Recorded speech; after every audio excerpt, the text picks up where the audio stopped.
नमस्कार दोस्तों, हम मौजूद हैं मोक्ष की नगरी वाराणसी में और हमारे साथ अभी मौजूद हैं मिस्टर दिव्य पराशर।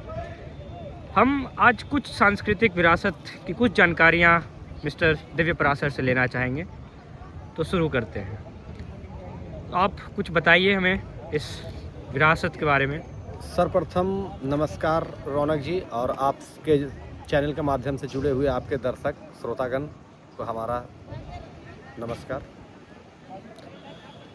सबसे पहले हम आपको यह बता देना चाहते हैं कि आप अभी वाराणसी में हैं, तो वाराणसी के नामकरण के संदर्भ में मैं आपको बता देना चाहता हूं कि वाराणसी वरुणा धन 80 से बना हुआ शब्द है। पुराणों में इसका जिक्र है, मतलब ऐसा शहर जो दो नदियों के बीच में बसा है, वरुणा और 80।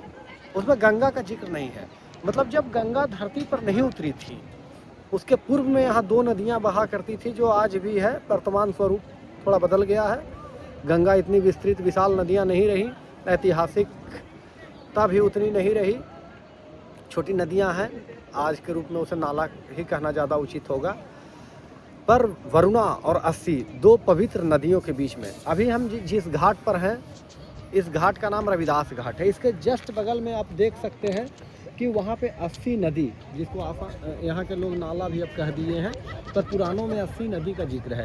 वो जो हरा देख रहे हैं उसके उस तरफ से 80 नदी आकर गिर रही है यहाँ, और यहाँ से ठीक 22 किलोमीटर के दूरी पर वरुणा नदी गिरती है आकर गंगा में। तो वरुणा और 80 दो नदियों के बीच में बसा हुआ शहर वाराणसी है। और ये पवित्र गंगा, माँ गंगा जब स्वर्ग से उतरी तो इस शहर को कहा जाता है कि माँ गंगा का ही बसाया हुआ शहर है। वरुणा वाराणसी जो शहर है, शंकर के त्रिशूल पर टिका हुआ शहर है।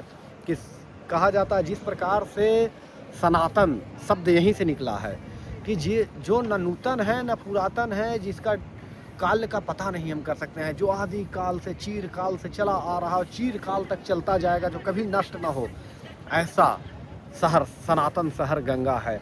ऐसा सनातन नदी, ऐसी सनातन नदी गंगा और ऐसा सनातन शहर वाराणसी है।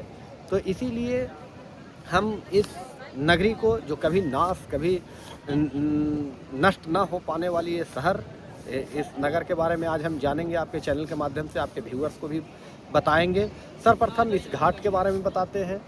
ये अभी के सबसे यहाँ का आखिरी छोर माना जाता है। 80 के से करीबन 200 मीटर इधर दक्षिण की ओर एक घाट पड़ता है। इसके आगे 4 और घाट हैं जो अभी कच्ची सड़क से जुड़ी हुई हैं, पक्की सड़क से नहीं जुड़ पाई हैं।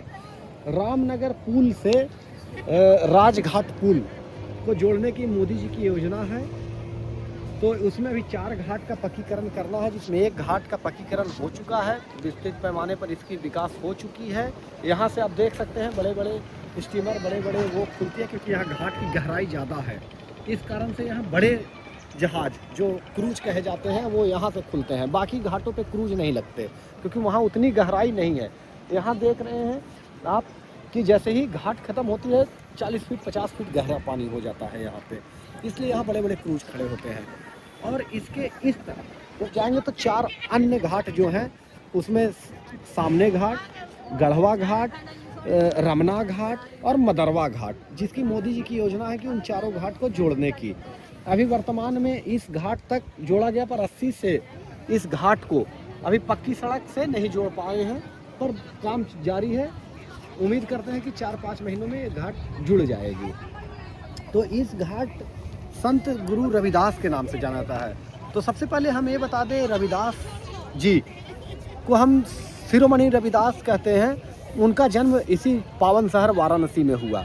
वाराणसी को विश्व धरोहर स्थल इसलिए कहते हैं क्योंकि यहाँ कई सदगुरुओं के जन्म स्थान रहे हैं। कबीरपंथी लोग के लिए यह बड़ा है।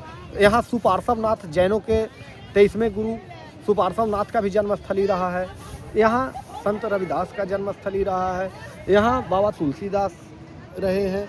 तो ये महान तपस्वियों की भूमि रही है, जिस कारण से चिरकाल से वाराणसी की पुराणों में, वेदों में जिक्र रहा है।